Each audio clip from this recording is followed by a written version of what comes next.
We have over 70 LEGO sets for adults that are retiring in 2026, and that might be the most we've ever seen leave the catalog in a single year. This is not an official ranking list, just my thoughts based on breaking down the overall design, building techniques, and how cool or interesting they are.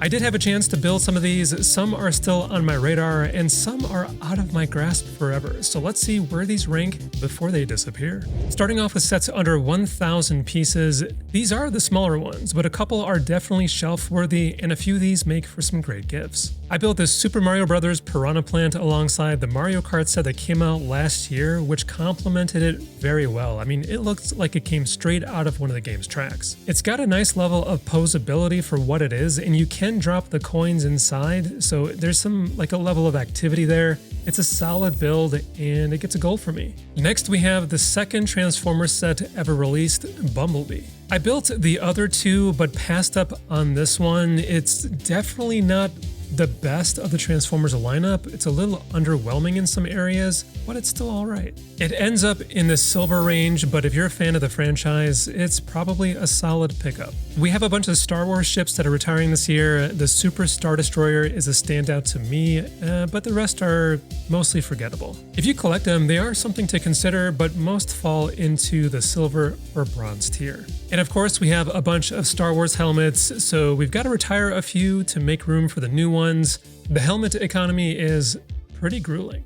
Marvel also has some desktop builds that are disappearing this year. I don't think you'll be missing out on any of these. And not exactly a helmet, but there's a talking sorting hat from the Harry Potter series that does include a sound brick. So it talks and animates when you push down on it, telling you what Hogwarts house you belong to. If you're into historical stuff, we do have a Polaroid camera, an Evolution of STEM build with a bunch of history packed inside, Leonardo da Vinci's flying machine, and a retro radio. We also have a handful of botanicals in this range, along with some art sets that are leaving this tier as well. So keep an eye out if that's your thing. There's also a classic Formula 1 set that I wouldn't mind picking up someday. I don't know if I'll get it before it retires, but it's a solid silver overall.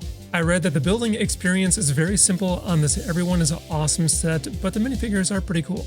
Overall, under 1,000 pieces, we've got a lot of silvers and bronzes and just a couple of golds, and that's usually the case with limited pieces and size constraints, but there might be some gifts in here to keep in mind or something for your own shelf. Moving up to the 1 to 2,000 piece range, this is where things get interesting. We looked at Bumblebee a minute ago, but Optimus Prime is the one that started it all. He was the first Transformer LEGO set ever released. I did have a chance to build this, and when it came out, it was one of the coolest LEGO experiences that I've ever had, and I'm not even exaggerating. Not only did they nail the design, it's literally a transforming action figure in LEGO form. They nailed the look and feel from the 80s, and it was the first of its kind to offer that, so even though it's not perfect, I mean, nothing is, I've got to give it a platinum. It's a shame that this one is leaving within the next month or so. Okay, now Super Mario World is one of my favorite Mario games of all time. And it was very cool to see this Mario and Yoshi in 16-bit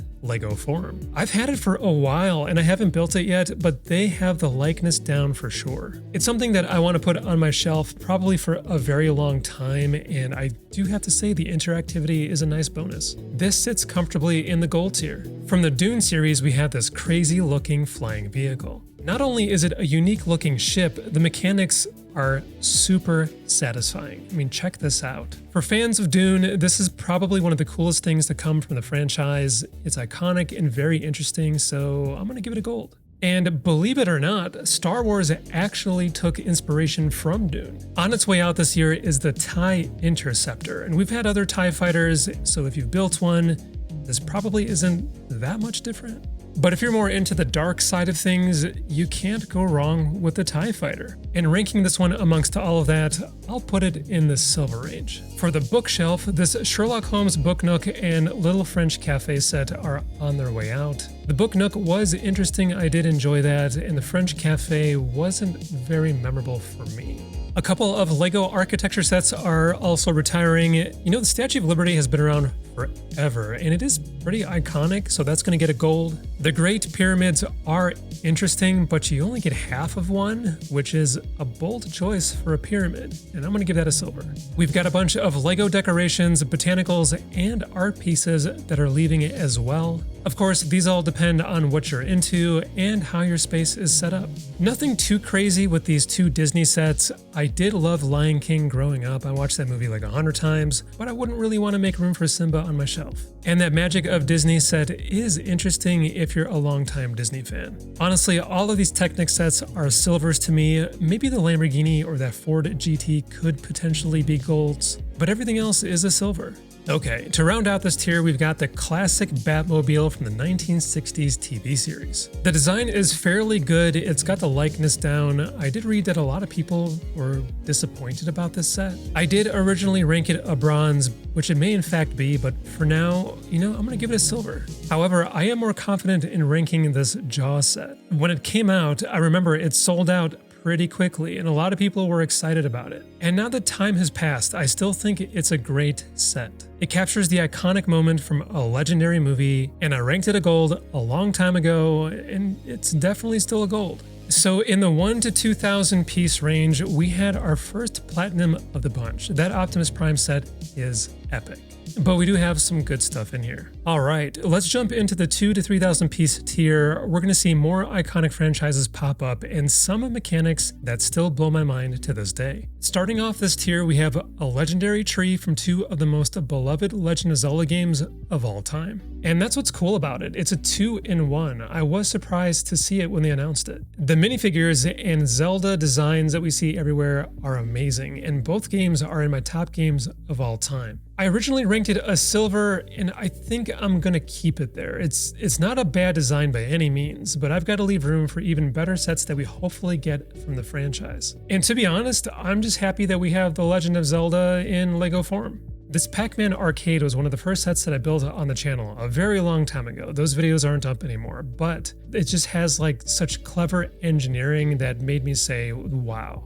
The mechanisms that make Pac-Man move around the maze are incredible, and it was so much fun to build. It's such a unique set. It might be an underrated set. I don't know if this sold super well. I could be wrong, but if you're a Pac-Man fan and you want to build something that you'll never forget, it's totally worth it. I would say that this comfortably sits in a gold. I mean, that's for sure. Now, my wife and I like to nerd out and decorate our house with Lego stuff for Halloween and Christmas. We don't have this Nightmare Before Christmas set yet, which is surprising. So I'm pretty sure when she sees this video, she's going to want to pick it up right away. The design looks great, and I think that they nailed the whole vibe. The minifigures and overall look just feel excellent. I'm going to give it a gold. And even though it's not my thing, I do think this Beauty and the Beast castle is pretty cool for what it is, and I could see how fans could love this. The design has been done very well, and it has some nice features and functionality. The minifigures look pretty good. I think it's a solid silver. I do like the leaning and kind of crazy aspects of the architecture of this Burrow set from Harry Potter. I think the interiors look pretty good, and there's a wide range of minifigure characters, but I was reading through some reviews that some people were disappointed with the interiors, so this probably sits in like a silver range overall, but it's cool for what it is. And a lot of us have grown up with Willy Wonka and the Chocolate Factory, and this set is on its way out. I haven't seen it in a very long time, but this set does have some good aspects to it and does hit that nostalgia factor. Some of the design does fall flat for me overall, and I wasn't super impressed with it. I know a lot of you were hyped about this when it first came out, so I can see that you can rank it pretty high, but I'm gonna say that it goes in the bronze tier for me. I am pretty torn on ranking this architecture castle. I thought it was beautiful when I first saw it.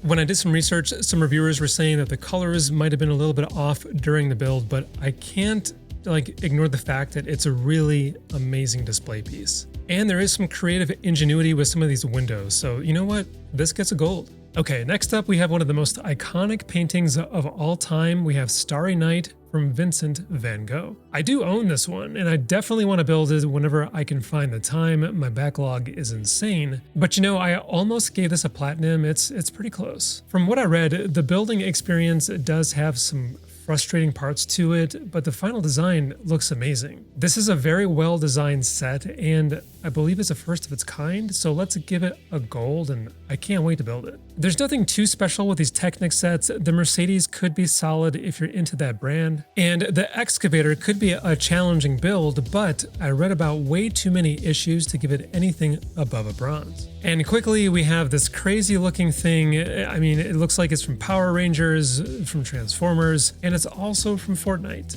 I've stopped trying to make that make any sense. In the 2,000 to 3,000 piece tier, we had some golds, but my biggest standout is the PAC-MAN Arcade. It's amazing what can come from this hobby, and I'm going to definitely remember that one for a long time. Okay, now moving into the heavy hitters with the 3,000 plus piece tier. There's a lot of great stuff here. These were pretty hard to rank, and we're going to be saying goodbye to a legendary set that's been around, which seems like forever. Okay, first up, I had an absolute blast putting together this Dungeons and Dragons set, and I'm not even a huge D&D fan. I do like medieval and fantasy stuff and can nerd out on that, but D&D was never my thing. But given that, I really enjoyed the set, and I recognized all of the characters. What's cool is that you can actually play a round of D&D with it, and you can download the digital instructions and spend some quality time with friends. This is an easy gold for me. There's plenty of variety, and as a fan of medieval sets, I had a lot of fun with it. Every so often we get a set that seems to defy the laws of physics, and this Gringotts Bank definitely does that.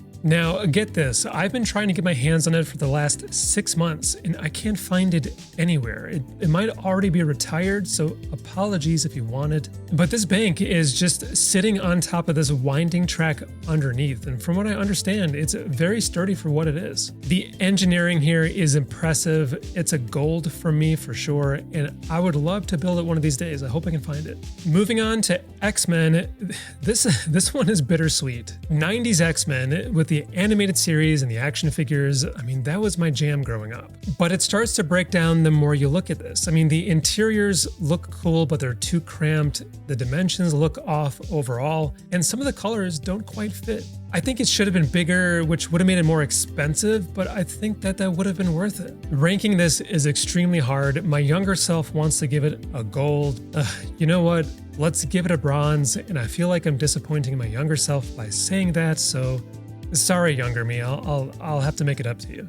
Okay, I'm gonna dig myself out of that disappointment and talk about a set that I have completely changed my ranking for. When I ranked all the modular buildings a while ago, I gave the Natural History Museum a bronze. You know, I wasn't thrilled about the colors, and I kind of breezed past everything that you actually get. But over time, I've looked at the interiors and the whole package, and this is actually a silver or a gold set. I didn't realize that they were doing a design refresh of the modular buildings, so knowing that does bump up my ranking. I do know that it's not a platinum. That's where the Tudor Corner is going to ultimately live overall. It's one of the best modulars ever. But I will give this one a gold given how unique it is. It actually is a great set. This next one, surprisingly, is not a modular building, but this botanical garden does have very nice architectural design. At a quick glance, I wanted to give this a gold, but the more I look at it, you know, the design is a bit repetitive, and the landscaping could have been a bit more interesting on the outside. The interior does look awesome though, and the overall character is good. I think this is a silver. The Endurance is not a pirate ship, but I can tell you that the building experience is probably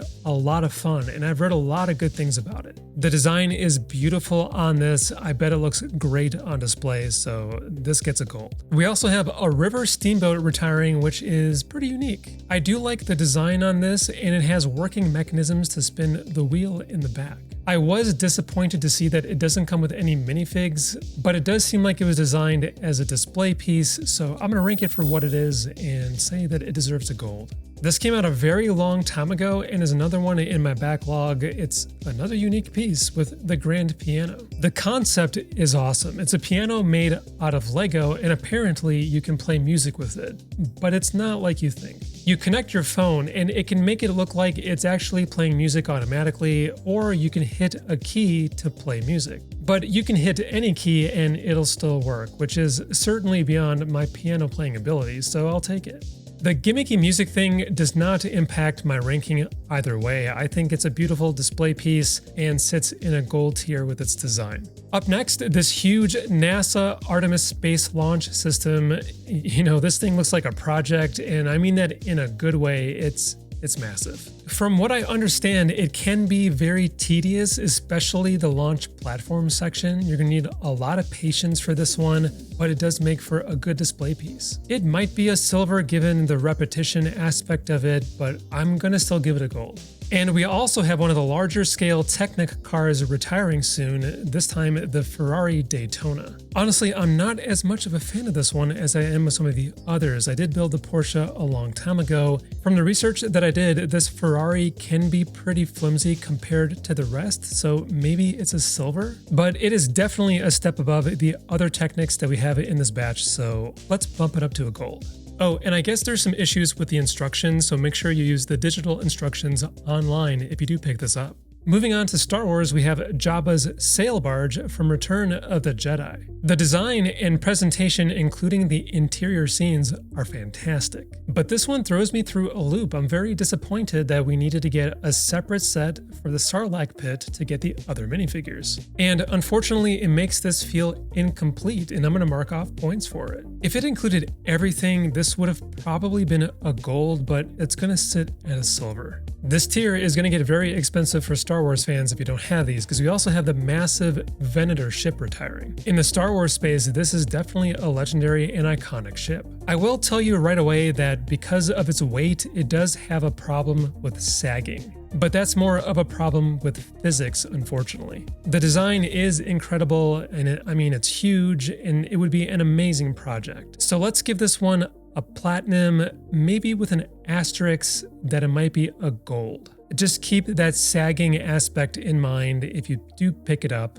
but it's going to be an amazing build either way. And of course, we have the legendary Millennium Falcon. This is finally retiring after being out for a very, very long time. I picked it up back in 2018, way before I had thoughts of starting a YouTube channel. I haven't built it yet. I just haven't had the space or the time, and I am saving it for like a special video at some point, but this set is incredible. It's an icon in itself, and no doubt this is a platinum. And this isn't always the case, but in our largest tier, we have a couple of platinums pop up with those Star Wars sets, and we do have a lot of golds. They definitely hit our wallets pretty hard though. So that's what we have in the entire batch. Let me know what you picked up or are planning to pick up. And as always, thanks for checking out these sets with me. Until next time, I will catch you in the next one.